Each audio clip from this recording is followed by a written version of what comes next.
Jeg har testet et abonnement ved 5 af de store lydbogsapps i Danmark, nemlig BookBeat, Podimo, Mofibo, Nextory og Bog&ID. Og jeg vil helt klart anbefale BookBeat til langt de fleste. De har den længste prøveperiode på 60 dage, det største udvalg af lydbøger og e-bøger og den laveste månedlige pris efterfølgende, hvis du har lyst til at fortsætte dit abonnement. Samtidig er det rigtig nemt at opstige dit abonnement igen, hvis du bare gerne vil have de 60 dage gratis. Podimo er til gengæld en rigtig god app, hvis du gerne vil høre eksklusive podcasts, såsom Masser A-holdet.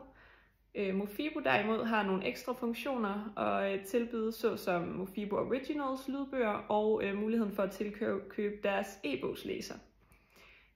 Nextory, de er rigtig gode, hvis du gerne vil dele dit abonnement gratis med andre, hvorimod at Bog&ID er en god løsning for dig, der gerne vil blive ved med at købe fysiske bøger og samle dine bogoplevelser i en app.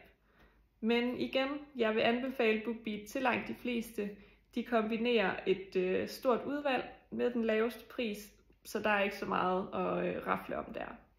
Husk, at du kan få en gratis prøveperiode, uanset hvilken lydbogsapp du kunne tænke dig at prøve ved at bruge de links, jeg viser dig her på siden.